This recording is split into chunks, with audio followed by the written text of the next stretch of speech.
Bonjour mes enfants, famille Napoli, mes enfants, vous êtes tous mes enfants, hein. Je vous adopte, vous pouvez prendre mon nom, Napoli. Alors Napoli, ça vient de Néapolis, ça a été donné par les Grecs. Voilà, alors je ne savais pas, je viens de l'apprendre ce matin. Moi je pensais qu'il y avait Napoli, qu'il n'y avait qu'une ville qui s'appelait Napoli, près de Pompéi, Napoli, dans le sud de l'Italie. Mais pas du tout, il y a une autre ville, et peut-être même une troisième, je ne sais pas, mais là en tout cas il y en a une deuxième qui s'appelle Néapolis. L'origine de Napoli c'est Néapolis, nouvelle vie, nouvelle cité, nouvelle ville. Ville ça vient de vie, nouvelle cité, Néapolis. C'est bien, comme la nouvelle Jérusalem. On peut considérer que la famille Napoli c'est la nouvelle Jérusalem, nouvelle cité. Nouvelle Jérusalem porte forcément un nouveau nom. On la rebaptise Napoli, Néapolis, l'origine, donnée par les Grecs. Et Néapolis en Sicile, c'est pas la même chose que Napoli dans le sud de l'Italie. Moi, je suis d'origine sicilienne. Voilà. Et ma mère du sud de l'Italie et mon père de la Sicile. Voilà. Qui faisait qu'un seul royaume grec, hein. On appelait ça la grande Grèce, voilà, qui partait justement du nord, du sud de l'Italie, de Napoli, le Napoli qu'on connaît, que tout le monde connaît, jusqu'à Néapolis en Sicile, et toutes les villes que ça inclut en Sicile. C'était un seul royaume, mais chaque ville était un État indépendant. Chaque ville était un État indépendant. Moi, je l'ai appris ce matin sur Google, voilà. Donc, Néapolis, c'était une oligarchie, Néapolis, en Sicile, hein, en Sicile. Parce que Napoli, dans le sud de la Sicile, c'est plus récent.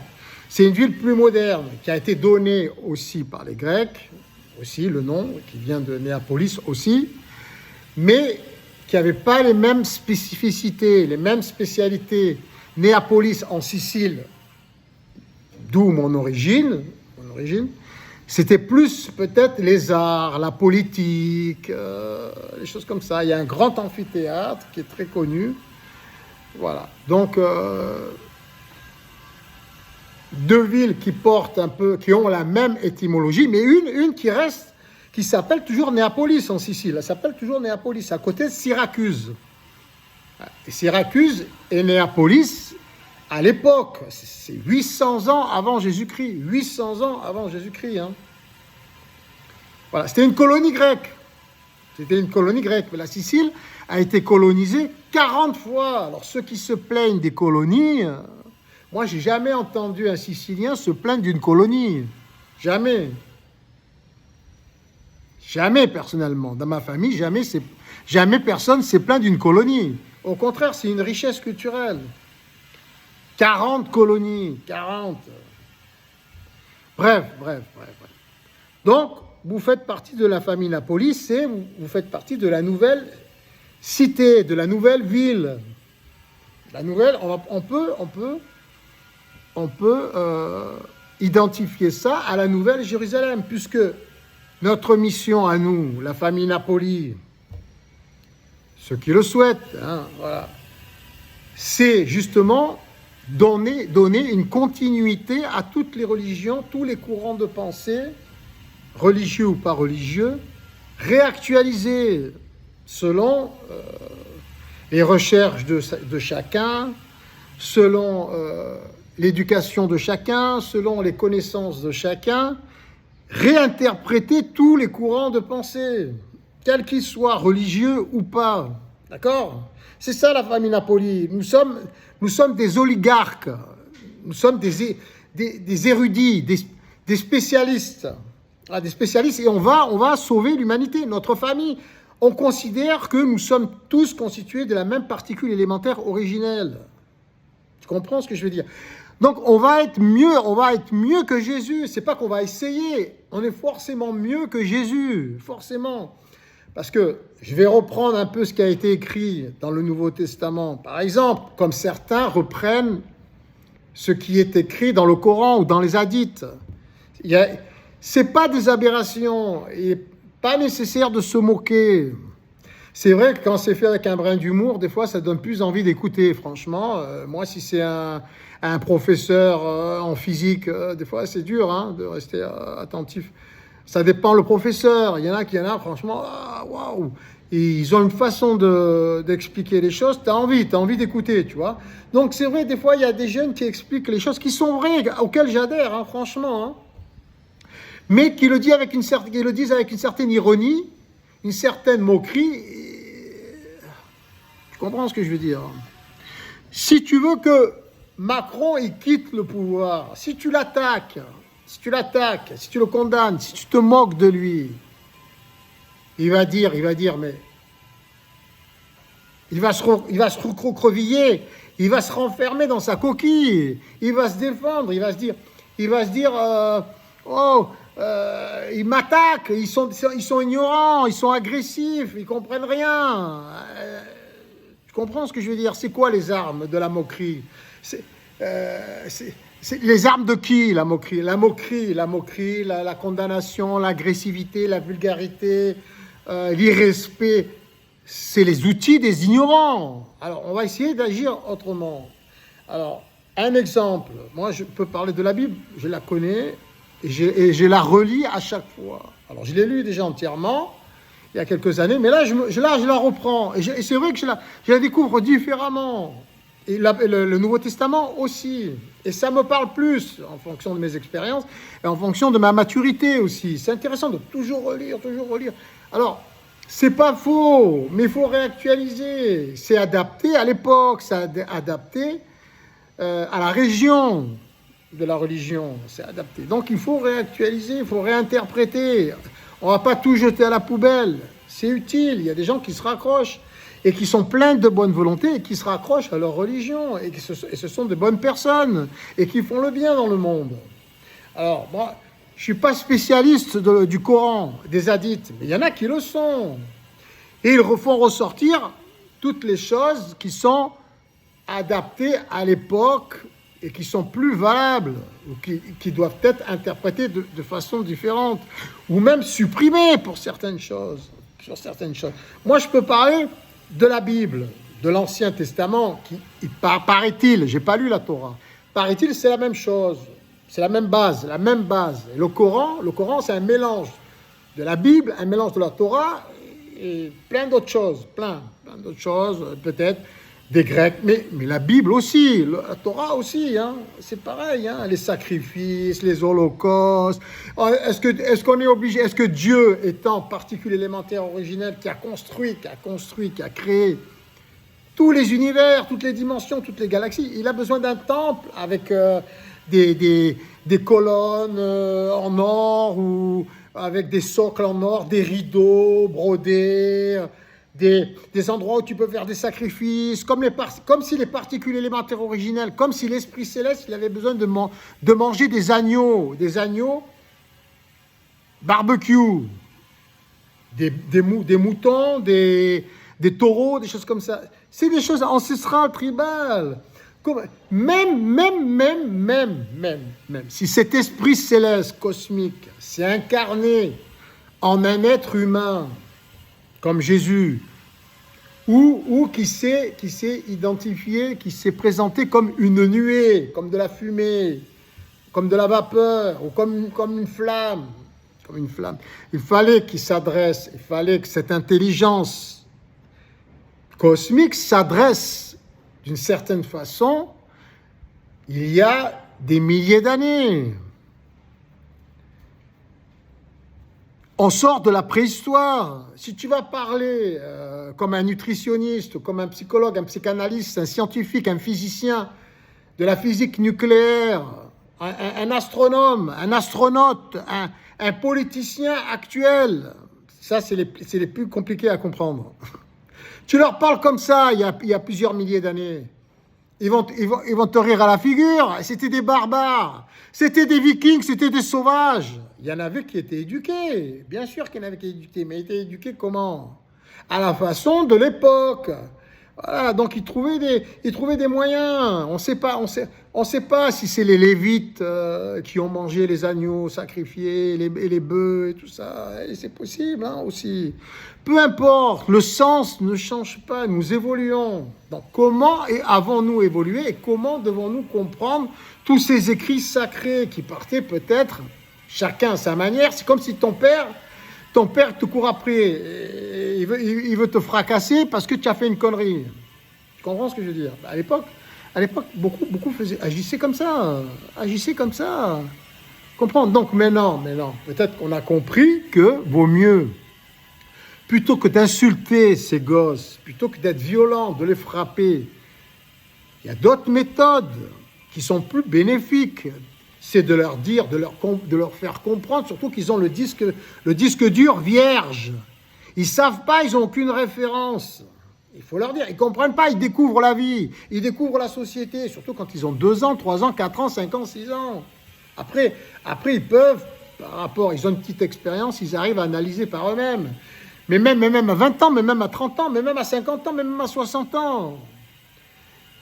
C'est la douceur, c'est la patience, c'est la gentillesse qui porte ses fruits. Mais à cette époque-là, non. Il fallait faire comprendre par la peur. Des ignorants qui n'étaient jamais allés à l'école, une grande majorité. Voilà. Alors, comment devons-nous comprendre les messages christiques? Moi, pour ma part, je peux parler du Christ. Ok? Je considère que c'était un initié pour moi quand même. Il avait sa façon de dire les choses, mais elles sont vérifiables.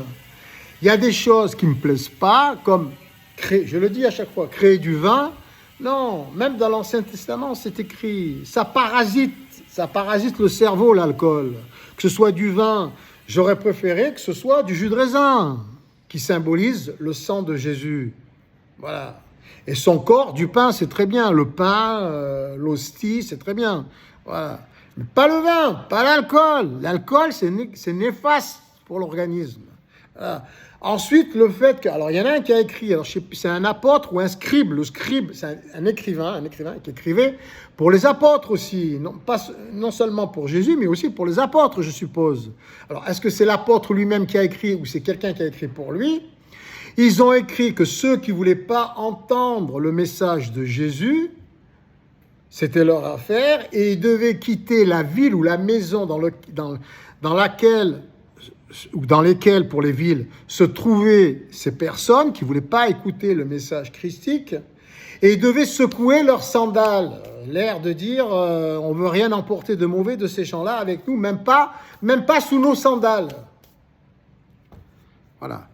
C'est comme si on disait, on va laisser tomber Macron, il ne nous intéresse pas, il ne nous apporte rien. C'est comme si on disait, on va laisser tomber Poutine, il ne nous apporte rien, il est négatif, c'est un guerrier. C'est comme si on disait, on va laisser tomber Mahomet, on va laisser tomber Jésus, parce qu'il a dit, Père, éloigne-moi de cette coupe. Et quelque part, c'est pas logique. Père, éloigne-moi de cette coupe. Il est Dieu, il ne demande pas à son Père de s'éloigner de la crucifixion. Il s'éloigne lui-même de la crucifixion. Donc c'est un choix personnel. Et on en revient par rapport à ça, toujours à dire que nous sommes responsables. Que Dieu, c'est un état d'esprit. C'est un état de conscience. C'est une prise de conscience. C'est un équilibre. Voilà. Alors, on ne va pas parler, moi je ne vais pas répéter à chaque fois ce que chacun dit, et tout est dans la nature, tout est dans l'imagination humaine, le bon comme le mauvais, ce qui nous équilibre et ce qui ne nous équilibre pas. Voilà. C'est en faisant l'expérience qu'on s'aperçoit si c'est juste ou si c'est pas juste, malheureusement. Et beaucoup de nos ancêtres ont expérimenté, je répète, des tonnes de situations, et ils ont dit ça ne nous profite pas, ça nous profite, à leur manière. Ils l'ont dit à leur manière. Nous serons punis par Dieu. Être punis par Dieu, c'est être punis par soi-même. Et nous sommes qui, nous sommes qui? Nous sommes unités dans l'univers. Nous sommes tous interconnectés, nos atomes, nos particules élémentaires originelles. Donc nous nous punissons nous-mêmes. Nous sommes des extensions de nous-mêmes. Poutine est une extension de nous. Xi Jinping, Kim Jong-un, Macron, Trump, c'est une extension de nous. Donc quand des erreurs sont faites, quand des guerres sont faites, quand des meurtres sont commis, des assassinats, des meurtres, ça forme un déséquilibre. Ce déséquilibre, qu'est-ce qu'il va faire pour retrouver son équilibre? C'est toujours, pour retrouver son équilibre, il y a, on va dire, pour les anciennes mentalités, et c'est pas faux, il y a un rééquilibre, il y a une punition, forcément. Il y a une punition si tu commets un meurtre, c'est-à-dire que tu te tues toi-même. Tu tues des particules élémentaires originelles de ton corps céleste. Tu te tues toi-même. C'est du masochisme. Poutine, c'est du masochisme. Les Ukrainiens, c'est de la self-défense. Mais le fait de tuer, c'est pas bon non plus. Tu comprends ce que je veux dire? Tu comprends?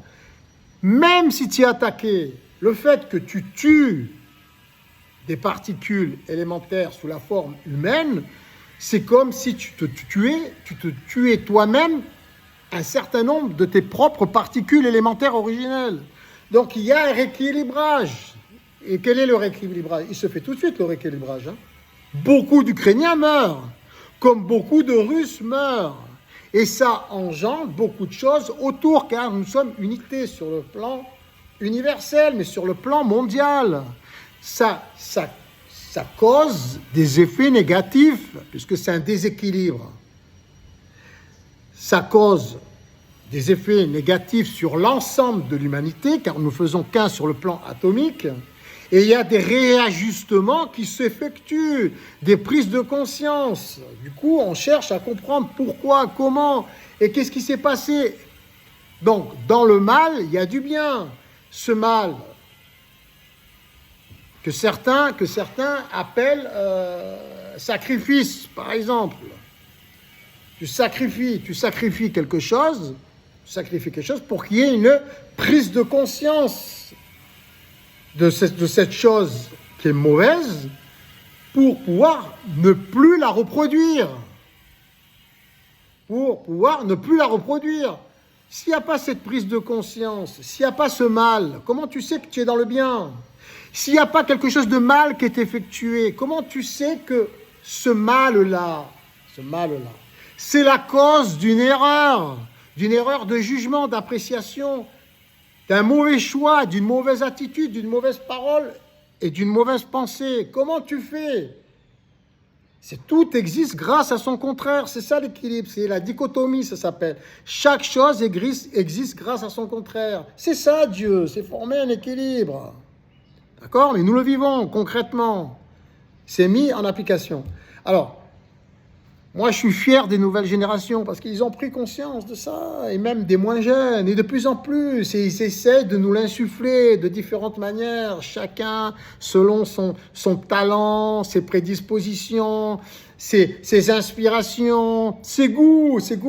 Il y en a à qui ça parle, le christianisme, il y en a à qui ça parle pas. Ils s'expriment avec cet outil, d'autres avec le Coran, d'autres avec la psychologie, d'autres avec la philosophie, d'autres avec la pédagogie, d'autres avec les sciences. C'est très bien, nous sommes tous complémentaires. Moi, je ne peux pas tout savoir. Moi, il y a beaucoup de choses. Vous m'apprenez, je ne savais pas. Même, je viens d'apprendre. Néapolis, l'origine de mon nom, c'est en Sicile. Moi, je croyais qu'il n'y avait que Naples. J'ai pas de famille à Naples. J'ai pas de famille, moi, à Naples. Moi, j'ai pas de famille. Mais en même temps, c'était un seul et unique royaume. 800 ans avant Jésus-Christ, c'était un seul et même royaume. Donc, c'était le même royaume grec. Et chaque ville était indépendante. Voilà.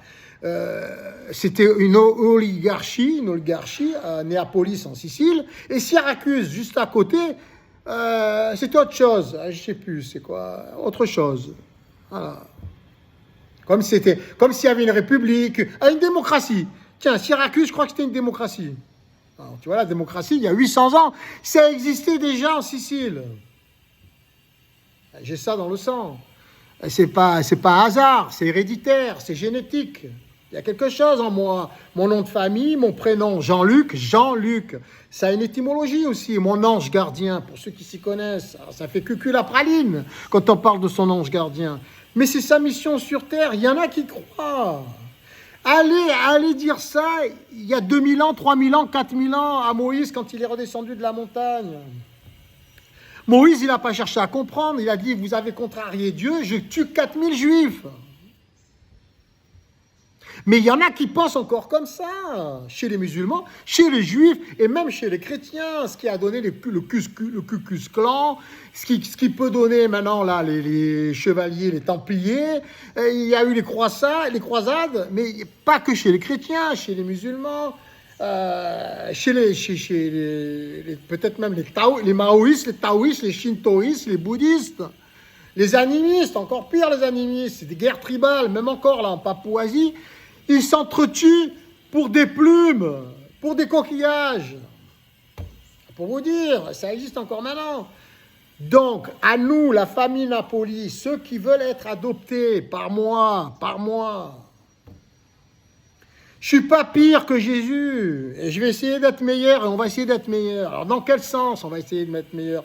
En comprenant différemment l'Apocalypse, les chevaux, les anges qui arrivent, qui détruisent les habitants et machin, et les tremblements de terre, et ceci et cela. L'Apocalypse.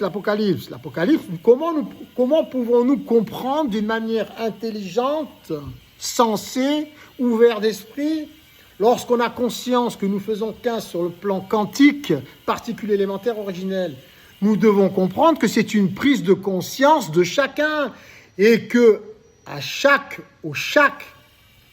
coin du monde, de la planète, les gens en prennent conscience et s'expriment sur les réseaux sociaux, en l'occurrence, dans leur famille, leur collectivité. Mais quand il y a en confrontation directe, c'est plus difficile. Moi, je vois, ma femme est musulmane. Elle n'a pas choisi d'être musulmane.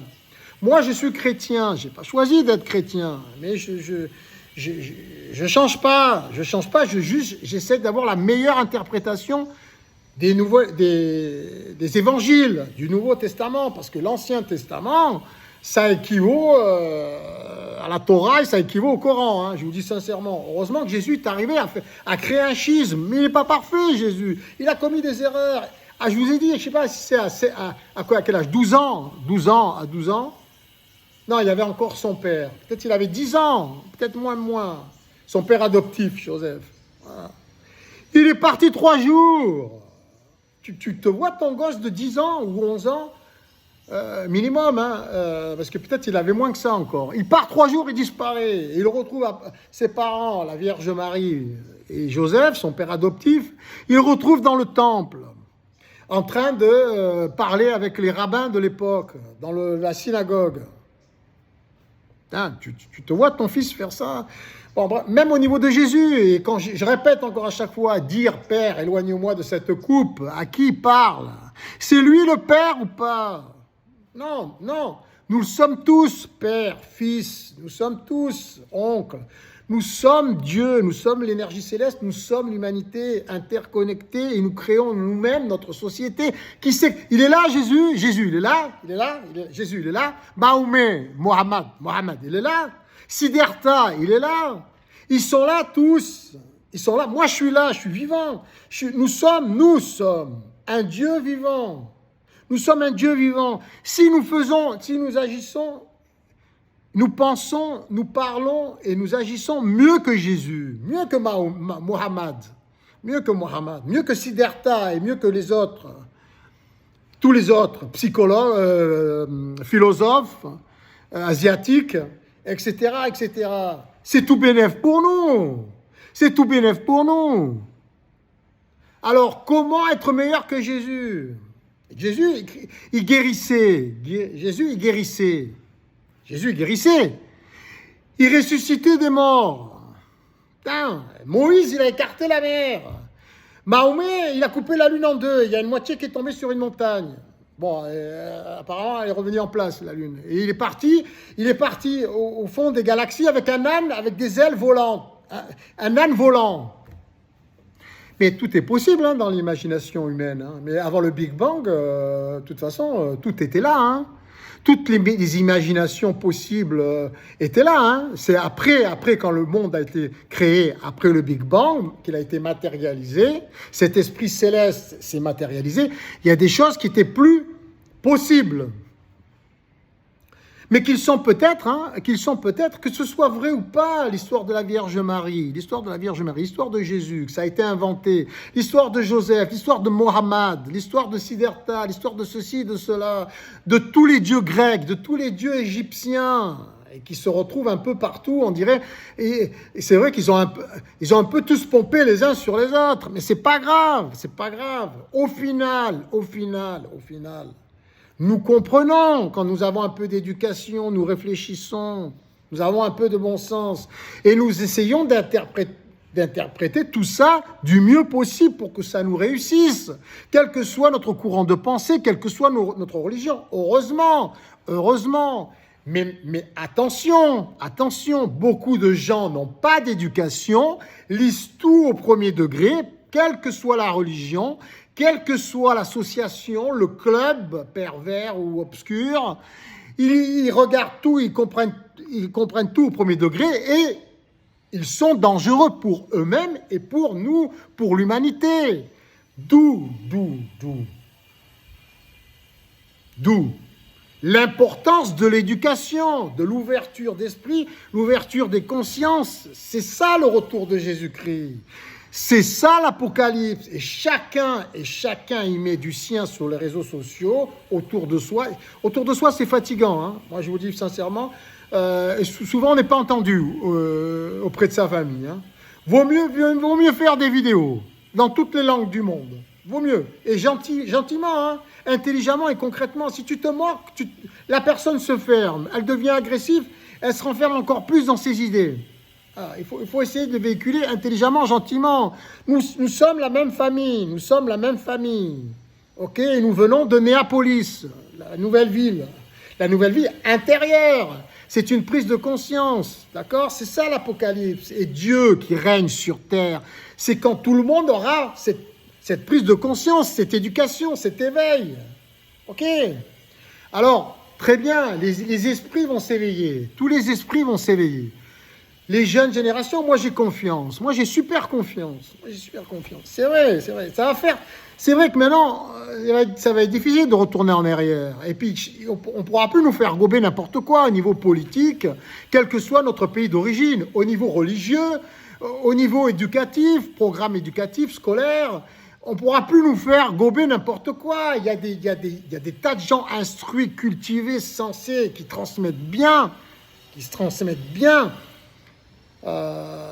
Tous ces messages ancestraux qui ont été transmis à leur manière et qui étaient valables à cette époque, mais qui ne le sont plus. Il faut réactualiser. Ils ne sont pas faux, mais il faut les exprimer différemment. Alors, bien sûr, quand on a la foi, on peut écarter la mer, on peut aller au fin fond de la galaxie. C'est des expressions. On peut aller au fin fond de la galaxie sur un âne, sur un bourricot volant. On peut faire tout, on peut tout faire, on peut ressusciter les morts, on peut soulever les montagnes, on peut tout faire.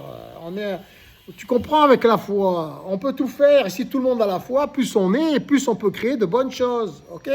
Ça, c'est vrai. Mais il faut l'exprimer différemment maintenant. Alors, tout le monde va exprimer maintenant ça. Tout le monde va l'exprimer à sa manière. On sent bien, là, il y a un peu un brouillon pour l'instant, mais il y a des personnes qui sont plus sensées que d'autres et qui se démarquent plus que les autres. Et ça, il y a des degrés, heureusement. Voilà, c'est toujours la dichotomie qui s'exprime. Il y en a qui sont un peu éveillés, il y en a qui sont beaucoup éveillés. Voilà. Il y en a qui sont très éveillés et il y en a qui sont super éveillés. C'est normal tout ça. Et tout ça suit son cours. Et c'est très bien. Mais concrètement, et ça c'est ma spécialité, concrètement, chacun sa spécialité, dans la vie de tous les jours, c'est quoi qui met en application concrètement toutes ces nouvelles bonnes pensées, tous ces éveils, toutes ces prises de conscience de qui nous sommes vraiment, concrètement? Pour ma part, je pense que c'est un bénévolat général mondial qui aurait pour conséquence une gratuité générale mondiale, organisée intelligemment grâce aux nouvelles technologies. C'est logique, grâce aux applications, aux smartphones, et tout ça, et tout ça, et tout ça. Et tout le monde devrait y travailler. Et les politiciens, de quelle origine qu'ils soient, de quel courant de pensée religieux ou pas, devraient s'appliquer à organiser. Nous sommes une seule et même famille.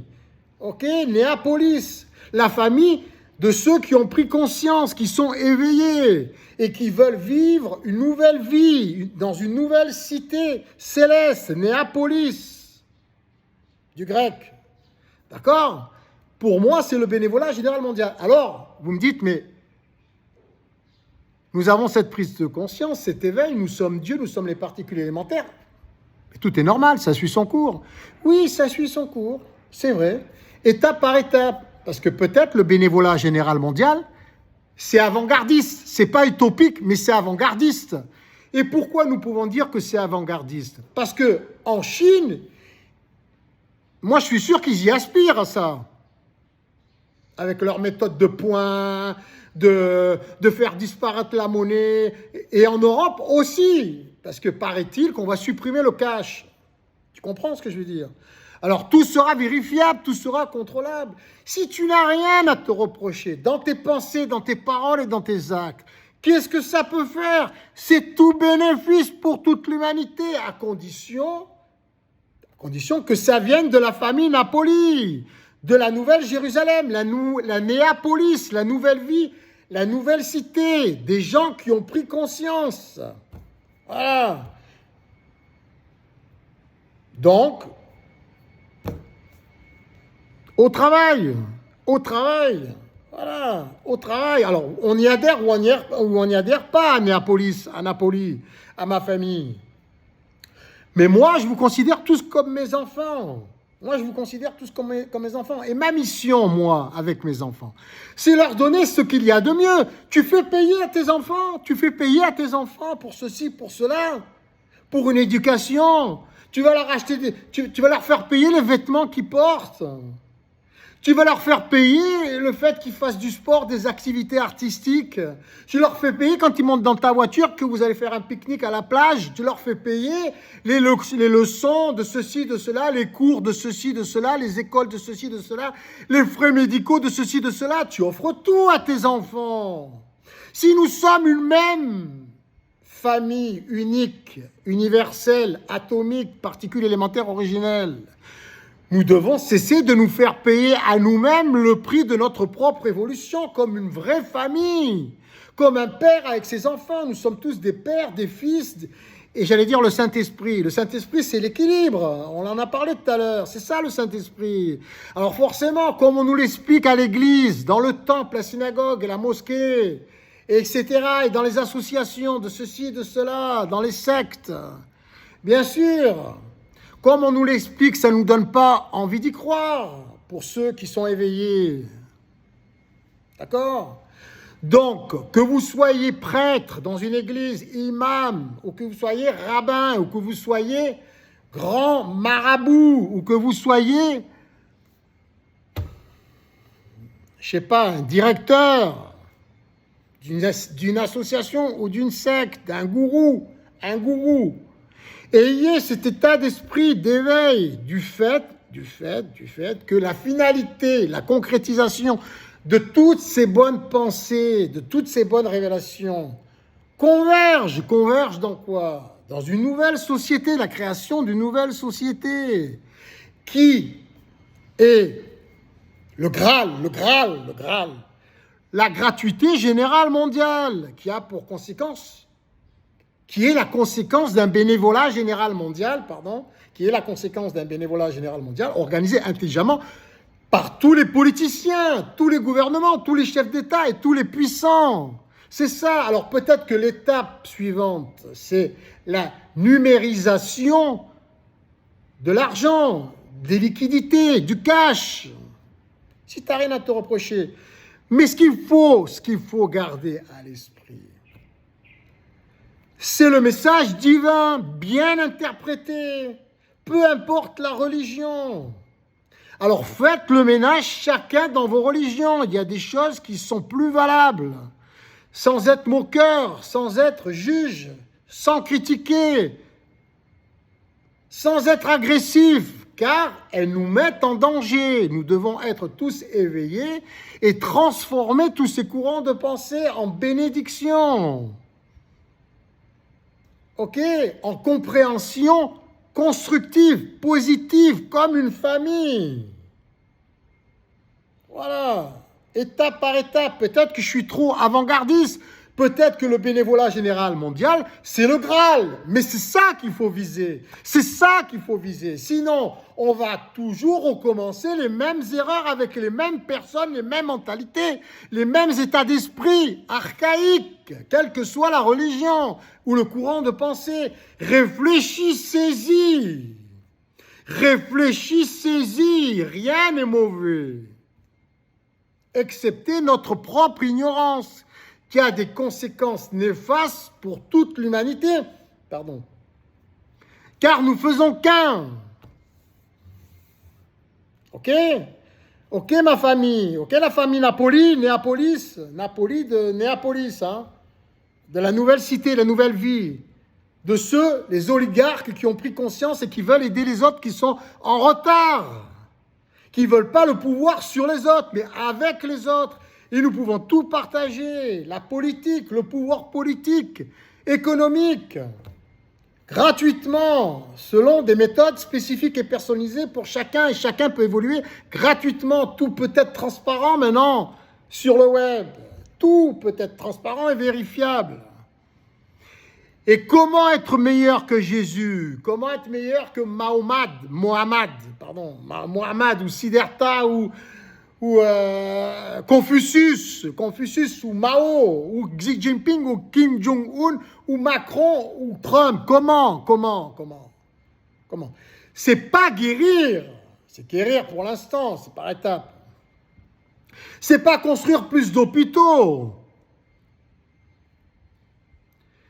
C'est ne plus tomber malade. Et ça, ne plus créer de maladies, ne plus créer d'ignorance, ne plus créer de guerre, ne plus créer de tristesse, de maux, de difficultés individuelles, familiales, collectives, nationales, internationales, mondiales, universelles.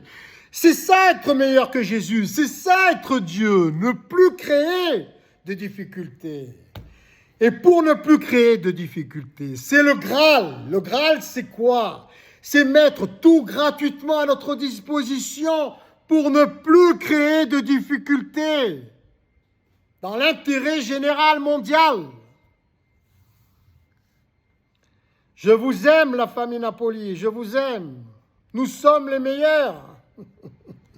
Nous sommes Dieu, forcément, qui fait son chemin dans l'éternité. Et ouais, on s'est planté avec les dinosaures. On les a, à l'époque où nous étions encore pas nés, à l'état de je sais pas quoi, nous étions, je sais pas, un esprit encore cosmique qui a fait ses premières expériences avec la préhistoire. Il y a beaucoup de choses qu'on a supprimées. Nous faisions qu'un aussi à cette époque-là. C'est toujours nous. Le nombre de particules élémentaires originelles dans l'univers, c'est toujours le même, depuis toujours. Même avant le Big Bang, c'était nous, c'est nous, et ce sera toujours nous. Et nous allons vaincre la mort pour ceux qui le veulent, grâce aux nouvelles technologies. Nous allons plutôt créer un sas entre la vie et la mort. Voilà. Alors, tu utilises ce sas ou tu ne l'utilises pas. C'est le choix de chacun. On ne va pas t'égorger si tu refuses de l'utiliser. D'accord? Allez, mais rien de tes choix, aucun de tes choix n'aura des conséquences néfastes pour le reste de l'humanité. C'est ça, organiser une bonne société humaine. D'accord? Et nous voterons tous et nous suggérons tous, et l'intelligence artificielle qui va nous dépasser, mais qui va nous dépasser, elle va nous aider à gérer tout ça. Hein? À filtrer le superflu, le farfelu. D'accord? Qui c'est qui a créé l'intelligence artificielle? Qui c'est qui a créé l'intelligence artificielle? C'est l'intelligence artificielle qui nous a créés ou c'est nous qui avons créé l'intelligence artificielle pour nous servir? Et pour qu'elle se serve elle-même, car elle est aussi particule élémentaire originelle. Alors, qui c'est Dieu? Qui c'est Dieu? C'est nous. C'est la famille Napoli. Vous êtes tous mes enfants, tous. Alors, c'est quoi le but? C'est pas de réprimer ceci, cela, condamner ceci ou cela, qui est mauvais pour la société. Nos ancêtres nous l'ont dit, nous l'ont transmis. C'est ne plus en créer. C'est ça, être Dieu. C'est mieux que d'être Jésus, Mohammed, Siddhartha, Confucius, etc., etc. C'est de plus créer de maux, de difficultés, de problèmes, de maladies, de morts. Mais si tu veux mourir, tu peux mourir. Voilà. On va tous voter, c'est ça. C'est ça être Dieu, c'est de pouvoir tous suggérer et voter. Et l'intelligence artificielle va nous y aider. Allez, je vous aime. Au travail, mes enfants. Au travail, le Graal, le Graal. Bénévolat général mondial. Il y a peut-être des étapes avant. Il y a peut-être, vous n'êtes peut-être pas prêts, mais ce n'est pas utopique. C'est avant-gardiste, mais ce n'est pas utopique. Ça existe, le bénévolat général mondial. Le bénévolat, ça existe depuis la nuit des temps. C'est tribal, c'est tribal. Chacun avait une tâche bien définie, bien déterminée. Un, il allait à la chasse, l'autre préparait à manger, et l'autre, il faisait ci, l'autre, il faisait cela, et l'autre, il éduquait les enfants, et ceci et cela. Mais, pareil, comme les interprétations des courants religieux, maintenant, il faut l'organiser avec les nouvelles technologies, selon notre époque. Mais ça reste valable, c'est le Graal. C'est le Graal. Et il faudra peut-être passer par une monnaie numérique. Et tout sera filtré et tout sera contrôlé. Pourquoi pas? Si c'est pour le bien-être, si c'est pour le bien-être à tous, si c'est dans l'intérêt général mondial, à condition que ça vienne de cet état d'esprit, de cette nouvelle compréhension, de cette prise de conscience de qui nous sommes, d'accord?